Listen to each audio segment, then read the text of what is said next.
దయచేసి అందరూ కూర్చోవలసిందిగా కోరుతున్నాను.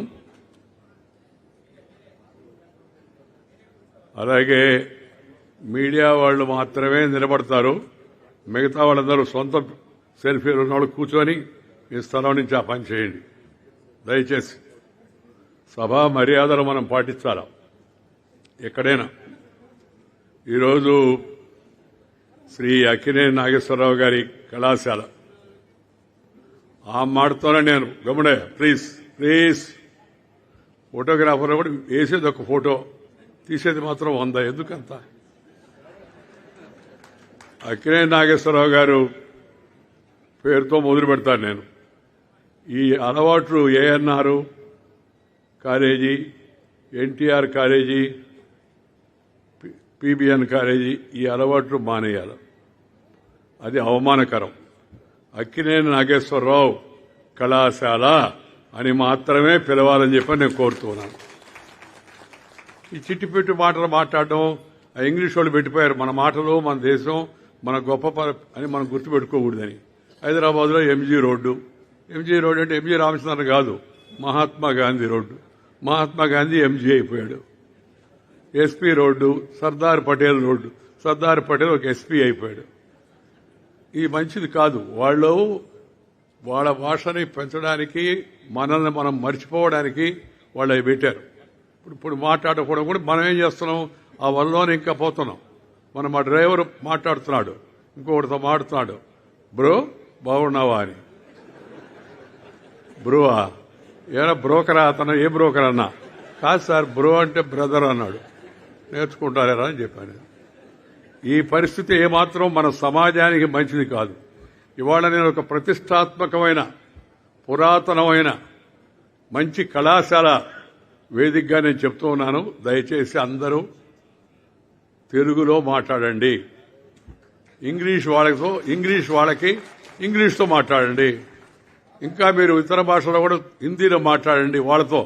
కానీ మనం ఇంట్లో, వీధిలో, గుడిలో, బడిలో, అమ్మ ఒడిలో నుంచి వచ్చిన భాష అవుతుంది అమ్మ భాష, ఆ తెలుగులో మాట్లాడాలి. ఈరోజు అలాగే ఇందాక నేను చెప్పాను ఒక మాట, వేరే అనుకోవద్దని. మొదటి వ్యక్తి అందరి పేర్లు చెప్పాలా, తెలవాలి కదా ఎవరెవరు ఏందో.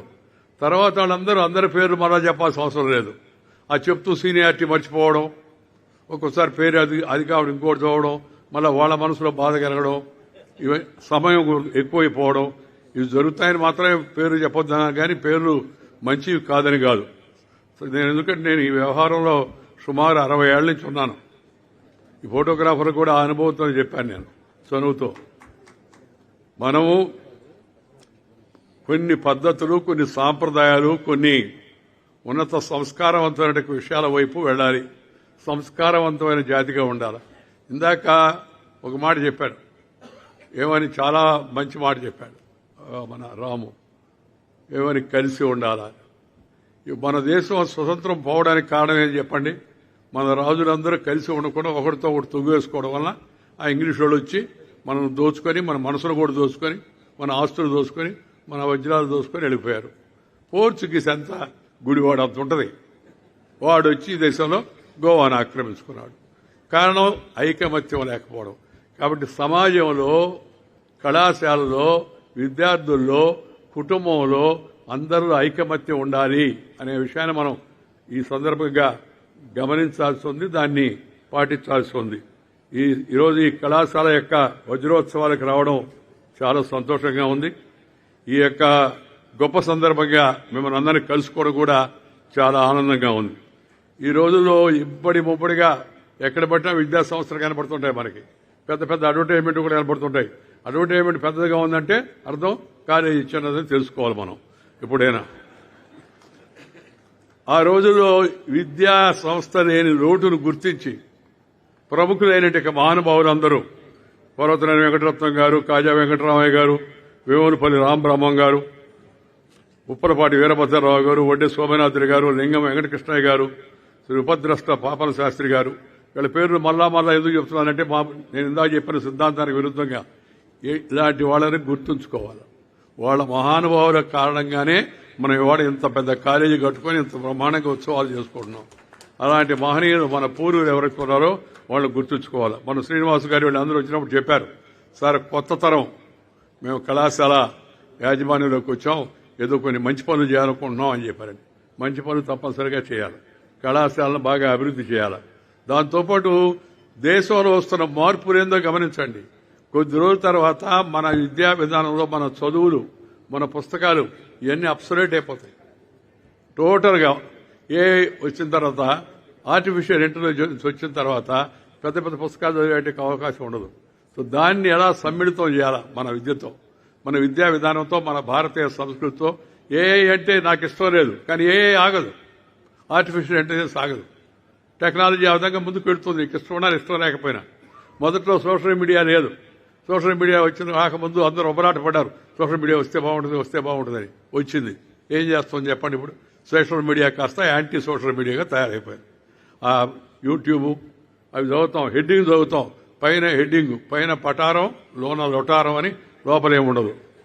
పైన చెప్పిన విషయం లోపల ఉండదు. అది విచిత్రం. దీనికన్నా పెద్ద విచిత్రాలు ఏ వస్తే జరగబోతున్నాయి. నువ్వు లేకపోయినా నువ్వు ఉన్నట్టుగా, నువ్వు మాడకపోయినా నువ్వు మాట్లాడినట్టుగా, నువ్వు కలగపోయినా ఇంకొకరితో కలిసినట్టుగా సమాజం ఇప్పటి నుంచే మన విద్యా విధానంలో ఈ రాబోయే టెక్నాలజీకి అనుగుణంగా మన విద్యా విధానాన్ని కూడా మార్చుకొని కావలసిన సిలబస్ని పెట్టుకోవాలి. ఇందాక ఈనాడు గ్రూప్ సంబంధించి మన చెరుకూరు కిరణ్ ఒక మంచి మాట చెప్పాడు. ఏమని, మేము 50 లక్షలు ఇస్తున్నాము స్కిల్ డెవలప్మెంట్ కోసమని. నేను ఈనాడు వారిని కోరుతున్నా, వారికి అంత శక్తి ఉంది, రామోజీరావు గారి స్ఫూర్తి ఉంది. అందుకని కేవలం 50 లక్షలు ఇచ్చి స్కిల్ డెవలప్మెంట్ అని కాకుండా ఏఎన్ఆర్ కాలేజీలో స్కిల్ డెవలప్మెంట్ విభాగాన్ని ఎల్లకాలం ఈనాడే నిర్వహించేట్టుగా చేస్తే బాగుంటుంది. ఇది నా సలహా. నాకు కాస్త ఆ కుటుంబంతో చనువు ఉంది కాబట్టి రామోజీరావు గారితో వ్యక్తిగతంగా ఈ సలహా ఇస్తున్నాను. అది చాలా నేటి అవసరం. స్కిల్ డెవలప్మెంట్, ఈ టెక్నాలజీని ఎలా ఉపయోగించుకోవాలి, ఎలా మనము చదువుకున్న తర్వాత. పాత రోజుల్లో ఎంఏ అంటే చాలా గొప్ప మాట. మా ఊర్లో ఒక ఆయన ఉండేవాడు, కోదండరామరెడ్డి ఎంఏ అని వేసుకునేవాడు. మేమందరం పిల్లలు డిగ్రీ వాళ్ళమే. అరే ఎంఏ అయితే అంత గొప్పగా ఉంటుంది అనుకున్నాం. ఇప్పుడు ఎంఏ అయినా ఏం లేదు. టెక్నాలజీ, స్కిల్ ముఖ్యం. ఇవాళ మేము మా అమ్మాయి దీప కలిసి ఇక శ్రీనివాస్ గారి అధ్యక్షతన స్కిల్ మాత్రం electrician, plumber, TV mechanic, cell phone mechanic, అలాగే ఎయిర్ కండిషన్ మెకానిక్, ఇలా మోటార్ మెకానిక్, ఈ కోర్సులో శిక్షణ ఇస్తున్నాం. నర్సు ట్రైనింగు ఇలా ఇస్తే దానికి నిన్న అక్కడి నుంచి వచ్చాను నేను. 60% నుంచి 75% వరకు వెంటనే ఉద్యోగాలు వస్తున్నాయి. సో రాబోయే రోజుల్లో విద్యా విధానంలో కూడా, ఇందాక చెప్పారు కదా మన విద్యా విధానాల గురించి, విద్యా విధానాన్ని పూర్తిగా మార్చి కొత్త నూతన విద్యా విధానం స్పిరిట్ తీసుకొని విద్యా ఉపాధిని కల్పించేట్టుగా, 1, 2 విజ్ఞానాన్ని కలిగించేట్టుగా. విద్యతో పాటు విజ్ఞానం కావాలి, విద్యతో పాటు సంస్కారం కావాలి. సంస్కారం లేని విద్య అది అనర్థదాయకం అవుతుంది. అందుకని సంస్కారవంతులైన విద్యార్థులను తయారు చేయాల్సిన బాధ్యత అధ్యాపకుల పైన ఉంది. నీ కళాశాలలో ఉన్న విద్యార్థులు మంచిగా అభివృద్ధి వచ్చారంటే ఆ కళాశాల యొక్క ఉపాధ్యాయులు ఎవరైతే ఉన్నారో ఆనాడు వాళ్ళందరికీ కూడా మనం చేతులెత్తి నమస్కారం చేయాల్సిన అవసరం అంతా ఉంది, మనం గుర్తుపెట్టుకోవాల్సిన అవసరం ఉంది. ఉపాధ్యాయుల బాధ్యత కూడా పెరిగింది. కొత్త అవకాశాలు ఏమున్నాయి, కొత్త అవసరాలు ఏమున్నాయి, వాటిని గమనించి దానికి అనుగుణంగా పిల్లలను తయారు చేయాలా. దాంతోపాటు సంస్కారం కూడా ఇవ్వాలి. నేను చదువుకునేటప్పుడు చిన్నప్పుడు ఎన్సీసీ కంపల్సరీ, 2వది PT class compulsory, physical fitness, 3వది గార్డెన్ క్లాస్ ఉండేది, 4వది క్రాఫ్ట్ క్లాస్ ఉండేది, 5వది మోరల్ క్లాస్ ఉండేది. ఇప్పుడు మోరల్ తీశారు, మోరల్ క్లాస్ అని తీశారు. ఈ పీటీ కూడా తగ్గిపోయింది. ఇక్కడ మీకంటే కనీసం గ్రౌండ్ ఉంది. ఇప్పుడు చాలా దగ్గర టౌన్లో స్కూల్ ఎట్లుందంటే ఆ స్కూలు అడ్వర్టైజ్మెంట్ బాగుంటుంది, అక్కడికి పోయి చూస్తే అపార్ట్మెంట్లో ఉంటుంది. అపార్ట్మెంటు, డిపార్ట్మెంటు, కంపార్ట్మెంట్ అంతా కూడా అక్కడే ఉండి చదువుకోవాలి. పిల్లలకి తిరిగేదానికి కూడా అవకాశం లేదు, మనో వికాసం కలగడానికి కూడా అవకాశం లేదు. అందుకని విద్యా విధానంలో తప్పనిసరిగా ఇంత స్థలం ఉంటేనే విద్యాలయం ఇస్తాము అని చెప్పి మార్పులు చేయాల్సిన అవసరం ఉంది. కేంద్రం ఈ విషయం గురించి ఆలోచిస్తూ ఉంది. ఈరోజు ఈ 1958లో పెదపారుపూడి భూషణ గూడకు చెందిన దాతలు శాశ్వత భవనాల నిర్మాణానికి 15 ఎకరాల భూమిని ₹1,00,000 విరాళంగా ఇచ్చి పెద్ద మనసు చాటుకున్నారు. ఇవాళ ఇందాక నేను అడిగాను 27 ఎకరాల పైన ఉందని. ఇది ఒక విద్యాలయం, ఒక విశ్వవిద్యాలయంగా తయారు కావాలనేది నా కోరిక. అక్కినేని విశ్వవిద్యాలయం అని గాని దీన్ని మనం తీర్చిదిద్దగలిగితే, కోరుకుంటే సోమయ్య సార్ మీరు పైన ఉన్నారు కదా సార్ చెప్పేస్తే అయిపోద్దానని. మనం దానికి కావాల్సిన హంగులు, దానికి కావాల్సిన ఏర్పాట్లు, వాటిని ఎక్కువగా ఇన్ఫ్రాస్ట్రక్చర్ ఏతుందో దాన్ని పూర్తిగా ఏర్పాటు చేయాలి.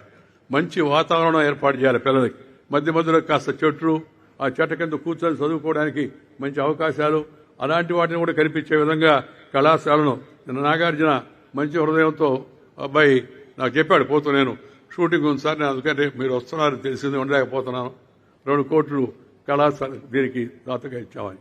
ఇంకా అనేక మంది ఈ కృష్ణా జిల్లాలో గుడివాడ ప్రాంతంలో అన్ని రంగాల్లో అభివృద్ధి చెందిన వాళ్ళు దేశంలో ఉన్నారు, రాష్ట్రంలో ఉన్నారు. వాళ్ళందరూ ముందుకు వచ్చి దీని ఒక మహా విశ్వవిద్యాలయంగా తయారు చేయడం కోసం ముందుకు రావాలని చెప్పి వాళ్ళందరినీ నేను కోరుతా ఉన్నాను. మనము పోయిన తర్వాత మనం బతకాల, దానికి మార్గం ఉంది. డాక్టర్ దగ్గర పబ్బళ్ళా ఏం పడలే, నువ్వు ఇతరులకు సహాయం చేయి, నువ్వు పోయినా కూడా చెప్పుకుంటారు. ఇప్పుడు ఇవాళ అక్కినేని నాగేశ్వరరావు గారిని ఎందుకు అనుకుంటున్నామని చెప్పడం మనం. ఒకటేమో గొప్ప నటుడు, రెండోదేమో ఈ మంచి విద్యాలయానికి ఆయన ఆ రోజుల్లో సహాయం చేశాడని ఆయన విగ్రహం పెట్టుకున్నాం, ఆయన గుర్తుపెట్టుకున్నాం. ఆయన నటన కారణంగా ఆయన ఇప్పటికి కూడా జీవించున్నాడు, ఆ విధంగా చూసినా కూడా. అందుకని ప్రతి ఒక్క వ్యక్తి కూడా తన జీవితంలో share and care is the core of Indian philosophy. నువ్వు పెంచుకో, ఆదాయం పెంచుకో, ఇతరులతో పంచుకో, అప్పుడే సంతోషంగా ఉంటావు, నీకు సౌభాగ్యంగా ఉంటావు. పెంచుకున్న దాన్ని పంచుకోకపోతే నువ్వు ఆఖరికి నీకు కూడా 6 అడుగులే కదా, 6/3, అంతకన్నా ఎవరికి అవకాశం, అంత పెద్ద పర్సనాలిటీ అంతకన్నా ఎవరు లేరు. 6/3 రాసి ఉంటుంది ఎక్కడో మనకి. కానీ బతకాలి అంటే, నీ తర్వాత కూడా నువ్వు బతకాలంటే నాగేశ్వరరావు గారు చూపించిన మార్గం, ఆ 10 మందికి ఉపయోగపడే పని చేయాలి. ఏదన్నా కానీ నీ విజ్ఞానాన్ని పంచు, నీ సంపదను పంచు, నీ తెలివిని పంచు, నీకున్నదాన్ని ఏదైనా సరే ఇతరులతో పంచు. కానీ పంచే ముందు దయచేసి అందరూ గుర్తుపెట్టుకోవాల్సిందంటే ముందు పెంచుకోవాలా. పెంచుకోకుండా పంచుకుంటే పంచ మాత్రమే మిగులుతుంది, ఇంకేం మిగలదు. నేనేదో సరదా కోసం ఈ మాట చెప్తానని అనుకోకండి, వాస్తవం చెప్తున్నాను నేను. మనము ముందు ఎలా నిలబడాలి మన కాళ్లపై, ఆ తర్వాత మనం కాస్త సంపాదించాలి, మనం దాని ఇతరులతో పంచుకోవాలా. ఆ విధంగా చేస్తే మంచి పేరు ఉంటుంది. ఈ వితరణశీలుల పేరు చిరకాలం గుర్తుండేగా కళాశాల భవనాలకు పెట్టుకోవడం మన సాంప్రదాయం. ఆ గౌరవాన్ని చాటమే కాకుండా తర్వాతి తరాల వరకు కూడా ప్రేరణ కలిగిస్తుంది. Felicitation is to give inspiration. Felicitation is to give inspiration to the new generation అనే విషయాన్ని మనం గుర్తుపెట్టుకుంటే బాగుంటుంది. ఈ గుడివాడ తాలూకాలో ఈ కళాశాల ఎంతో మార్పు తెచ్చింది.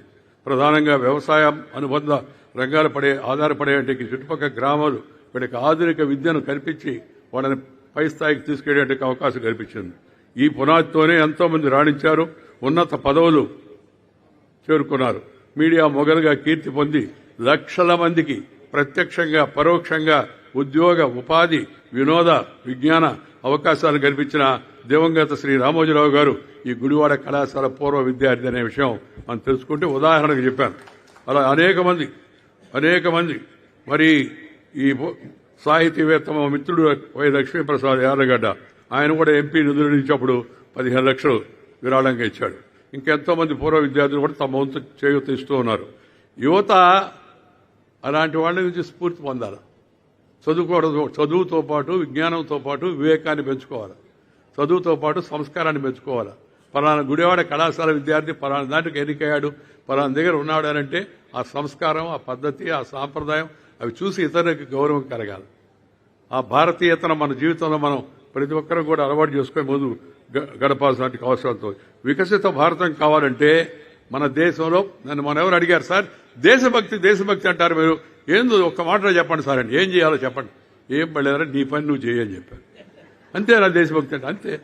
ఎవరి పని వాళ్ళు బాగా చేస్తే దేశం ఎంత ముందుకు పోతుంది చెప్పండి. ఎవరి పని వాళ్ళు బాగా చేస్తే, ఎవరి కర్తవ్యాన్ని వాళ్ళు చక్కగా నిర్వర్తిస్తే దేశం ముందుకు వెళ్లకుండా ఎలా ఉంటుంది? గణనీయమైన అభివృద్ధి సాధించింది మన దేశం, చాలా ముందుకు వెళ్ళింది. ప్రపంచం వేగంగా పోతుంది, ఇండియా కూడా వేగంగా పోతుంది. Now we are one of the. ఆ అమెరికా అధ్యక్షుడు, ఆయన పేరు చెప్పడం కూడా నాకు ఇష్టం లేదు, ఆ మధ్య ఆయన ఏం మాట్లాడతాడో ఆయనకే తెలవదు. India is a dead economy అన్నాడు. India is a dead economy. ఆ తర్వాత 3 రోజులకి IMF ఇంటర్నేషనల్ మానిటరీ ఫండ్ ఒక నివేదిక ఇచ్చింది. ప్రపంచంలో అత్యంత వేగంగా ముందుకు వెళుతున్న ఎకానమీ భారతదేశం నెంబర్ 1 ప్లేస్లో ఉంది. అమెరికా అధ్యక్షుడు దాన్ని చదివినా కూడా చదవనట్టుగా కూడా నడిచిస్తున్నట్టుగా అనిపిస్తుంది నాకు. అమెరికా గొప్ప దేశం, ప్రజాస్వామ్య దేశం, మనకి మిత్ర దేశం. కానీ దేశం రెండో దేశాన్ని కూడా గౌరవించాలి. వాళ్లే తెలియవద్దు అనుకుంటేట మనకు కూడా తెలియదు. ఇవాళ మనం అమెరికాలో ఉన్న 10 మంది డాక్టర్లు ఉండే ప్రముఖులు సగం మంది ఇండియా వాళ్ళే ఉంటారు. అమెరికా వాడికి ఎవరికైనా జబ్బు వస్తే, ప్రసాద్ గారు ఉన్నారు ఇక్కడ తోటకూరు, అమెరికా వాడికి ఎవరికైనా జబ్బు వస్తే వాడు అమెరికా డాక్టర్ కన్నా మన ఇండియా డాక్టర్, వీలైతే తెలుగు డాక్టర్ తిరగబోతున్నాడు. అది ఈ నేల, ఈ భూమి, ఈ నీరు, ఈ గాలి, ఈ సంస్కృతి అంత గొప్ప ఉన్నతమైంది. ప్రపంచం అంతా కూడా వెలుగు తీస్తూ ఉంది. మనం చరిత్రలో కొన్ని సవాళ్లు ఎదుర్కొన్నాం. ఆ సవాళ్లను గుర్తించాలి మనం. ఏంటంటే ఆ సవాళ్లు కలిసి ఉండాలా. రెండవది ఈ యొక్క సంపద, సంక్షేమం ఇతరులకు కూడా అందాలా. దేశం బాగా ముందుకెడుతోంది. కానీ ఇంకా 18% మంది దారిద్ర్య రేఖ కింద ఉన్నారు, పేదవాళ్ళు. వాళ్ళని ఆదుకోవాలి, వాళ్ళకి ముందు ప్రాధాన్యత ఇవ్వాలి. రెండవది ఇంకా 14% మందికి చదువు రాదు దేశంలో. ఇంత అభివృద్ధి చెందిన దేశం ప్రపంచంలో మనం అగ్రరాజ్యం. ఇప్పుడు అమెరికా, చైనా, ఇండియా ఈ 3 అగ్రరాజ్యాలుగా ఉన్నాయి. కానీ అలాంటి కొరతలు ఉన్నాయి. వాటిపైన దృష్టి పెట్టాలి. విద్యా విధానంలో కూడా అలాంటి మార్పులు రావాలి. ఒకప్పుడు ఇమిగ్రేషన్ కౌంటర్ల వద్ద భారతీయులు భయంగా ఎప్పుడు ఏమవుతుందో అన్నట్టు ఆందోళన ఉండేది. ఇప్పుడు అది లేదు. గర్వంగా నేను భారతీయుడిని అని పాస్పోర్ట్ చూపిస్తున్నారు. ఇంట గెలిచాం కాబట్టే రచ్చ గెలుస్తున్నాం మనం. భారతదేశం ఆర్థికంగా, సామాజికంగా, దౌత్యపరంగా ఒక నూతన శకాన్ని ఆవిష్కరిస్తుంది. 9 ఏళ్ల క్రితం 4-5 ఫిగర్స్ చెప్తాను మీకు. 9 ఏళ్ల క్రితం 15%కే పరిమితమైన డిజిటల్ వినియోగం నేడు డిజిటల్ ఇండియా పుణ్యమాని 48%కి చేరింది డిజిటల్ ఇండియా. రాబోయే రోజుల్లో డిజిటైజేషన్ అంతా మొత్తం అయిపోతుంది. మన విద్యార్థులు దానిపైన కూడా దృష్టి పెట్టాలి. గత కొన్నేళ్లుగా 470 మిలియన్ల కొత్త బ్యాంకు ఖాతాలు తెరవడం, కొత్త బ్యాంకు ఖాతాలు. నేను ఒకరోజు కేబినెట్లో మంత్రిగా ఉన్న మోడీ గారి ప్రభుత్వంలో కొద్ది రోజులు ఒకరోజు ఆయన సడన్గా అన్నాడు, వెంకయ్యజీ మనం బ్యాంక్ అకౌంట్ ఓపెన్ చేయాలన్నాడు. నేనుండి మన టెన్యూర్ 5 ఏళ్ల లోపల బ్యాంక్ అకౌంట్ ఓపెన్ చేద్దాం అయిపోద్ది అన్నాను. నో 5 ఏళ్లు కాదు, సంవత్సరం లోపల బ్యాంక్ అకౌంట్ అందరికీ చేసేట్టు చూడాలన్నాడు. మా ప్రధానమంత్రి కదా, ఏం మాట్లాడుకుని గమ్ముకున్నాం. ప్రధానమంత్రి కదా. కానీ ఆశ్చర్యకరంగా ఇవాళ 470 మిలియన్ కొత్త బ్యాంకు ఖాతాలు తెరిచారు. కొంతమంది ఖాతాలు తెరుస్తారు సార్, దాంట్లో ఏముంది అని.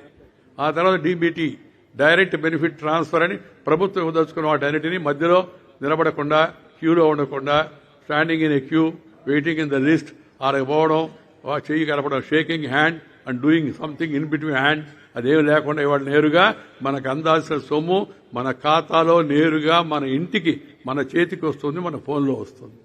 అద్భుతమైన ప్రగతి ఈ భారతదేశంలో ఉంది ఇవాళ ఈ డిజిటల్ పరివర్తన ద్వారా. నేను మొన్న విశాఖపట్నం నడుస్తూ ఉన్నాను. ఉదయాన్నే నడుస్తూ ఉండి అయిపోయిన తర్వాత ఒక చిన్న అతను ఆ రోడ్డు మీద కూరగాయలు పెట్టుకున్నాడు. కీరా అంటే కీరా ఏమంటారు, దోసకాయలు. బాగుంది. నేను ఆ కీరా తీసుకుంటే అతను డబ్బులు ఇవ్వబోతే అతను, సార్ మీకు ఫోన్పే ఉందా అన్నాడు. విశాఖపట్నంలో రామకృష్ణ బీచ్లో రోడ్డు మీద ఉన్న అతన్ని నేను, నా మిత్రుడు అశోక్ అని ఇద్దరం కలిసిపోతూ సరదాగా కీరా తిందాం అనుకుంటే ఫోన్పే ఉందా మీకు అన్నాడు. ఆశ్చర్యం వేసిన, అద్భుతం అనిపించింది, సంతోషం అనిపించింది. భారతదేశంలో సామాన్యుడు కూడా ఫోన్పే డైరెక్ట్గా ఫోన్ ద్వారా డబ్బు ట్రాన్స్ఫర్ చేసే విధానం మనకు వచ్చింది. అనుసంధానం అంటే కేవలం రోడ్లు కాదు. నేను గ్రామీణాభివృద్ధి మంత్రిగా ఉన్నప్పుడు నాకు గుర్తు, వాజ్పేయి గారి హయాంలో ప్రతి పక్కా రోడ్డు, ప్రతి ఊరికి రోడ్డు అంటే ఆర్థిక మంత్రి ఒప్పుకోలే. ఏమన్నాడు ఆయన, రోడ్డు వేయడం మంచిది, డబ్బులు ఎవరిస్తారు వెంకయ్యజీ అన్నాడు. మరి హైవేలకు ఎవరిస్తున్నారా అన్న? హైవేకి టోల్ గేట్ ఉంటుందండి. ఆ టోల్ గేట్ ద్వారా వచ్చే డబ్బు ఆటోమేటిక్గా బ్యాంకు రోజు చేరిపోద్ది. పల్లెటూరికి రోడ్డు వేస్తే ఎవరు డబ్బు ఇస్తాడు సార్ అని అన్నాడు. నాకు నిరాశ కలిగింది. తర్వాత అద్వానీ గారి పోయి కలిసి అడిగాను, సార్ ఈ స్కీమ్ మాత్రం తప్పనిసరిగా తీసుకోవాలి మన ప్రతి ఊరికని. మంచిదేను, కానీ ఆర్థిక మంత్రి ఒప్పుకున్నట్టుగా చేయాలి కానీ. వాజ్పేయి గారి దగ్గరికి వెళ్ళాను, 2 సార్లు ఆయనతో మాడా, ఈ ప్రతి పల్లెకు రోడ్డు కావాలి సార్ అని చెప్పాను. ఆయన అన్నాడు క్యాబినెట్లో ఈసారి మళ్ళీ 2వ తీసుకొచ్చే విషయాన్ని అప్పుడు నీ శైలిలో చెప్పు అన్నాడు. నేను మళ్ళా క్యాబినెట్కి వస్తే చెప్పాను, సార్ గ్రామానికి రోడ్డు లేకపోతే వీడిఓ, BDO, DDO, ADO, collector, doctor, actor, tractor ఏది రాదు గ్రామానికి. వీడిఓ, BDO, ADO, collector, doctor, actor, tractor ఏది గ్రామానికి రాదు. అందుకని రోడ్డు చాలా అవసరం గ్రామానికి అని చెప్పారు. కేబినెట్ ఆమోదించింది. అది PMGSY, ప్రధానమంత్రి గ్రామీణ సడక్ యోజన అని పల్లె పల్లెకు దేశంలో రోడ్డు వచ్చింది. అప్పుడే నిజమైన అనుసంధానం అవుతుందనే విషయాన్ని మనం గమనించాల్సి ఉంది. ఓడరేవులు, విమానాశ్రయాలు, ఈ డిజిటల్ వర్క్ కలయిక 10 ఏళ్లతో పోలిస్తే మన జాతీయ రహదారుల నిర్మాణ వేగం ఇవాళ గడ్కరీ గారి మంత్రి నాడు 50% పెరిగింది. రోజుకు 38 కిలోమీటర్ల రోడ్డు వేస్తున్నారు. రోజుకి 2014లో మన విమానాశ్రయాలు ట్రాఫిక్ 9 ఏళ్ల క్రితం 67 మిలియన్లుగా ఉన్న విమాన ట్రాఫిక్ ఇప్పుడు దాదాపు 130 మిలియన్లకు చేరిపోయింది విమాన ట్రాఫిక్. ఆ విమానాశ్రయాలకు వెళ్తే ఒక్కోసారి అదేదో అనకాపల్లి బస్టాండ్ లాగా మొత్తం అంతా నిండిపోయి కూర్చొని ఉన్నారు జనం అంతా. అంటే విమాన ప్రయాణం చేసే శక్తి జనంలో వచ్చింది. విమానాశ్రయాలు కూడా నిర్మాణం, చాలా విమానాశ్రయాలు కొత్తగా వచ్చాయి. ఈ విజయవాడ విమానాశ్రయాన్ని నేను అంతర్జాతీయ విమానాశ్రయం చేయాలంటే నేను అప్పుడు మంత్రిగా ఉన్నప్పుడు ఈ విజయవాడకి చెప్పేవాళ్ళకి గుంటూరు విజయవాడనయ్యా సగం అమెరికాలో ఉంటుంది, సగం ఇంగ్లాండ్లో ఉంటుంది, ఇక్కడే వాళ్ళు పోతారు, ప్రతి ఒక్కరు పోతారని. అప్పుడు తర్వాత దాన్ని ఒప్పుకున్నారు. దాన్ని అంతర్జాతీయ విమానాశ్రయంగా ప్రకటించడం జరిగింది. ఇవాళ మనకు గర్వకారణంగా గన్నవరంలో విమానాశ్రయం అభివృద్ధి కోసం మన ముందు కనపడుతోంది. అంతర్జాతీయంగా ఒడిదుడుకులు ఉన్నప్పటికీ 2014లో 86,000 ఉండింది మనకి ఒక తలసరి ఆదాయం. అది ఇప్పుడు 1,72,000 చేరింది. అంటే దాన్ని బట్టి మనం అర్థం చేసుకోవాల్సిందంటే మన దేశం వేగంగా ముందుకెడుతుంది.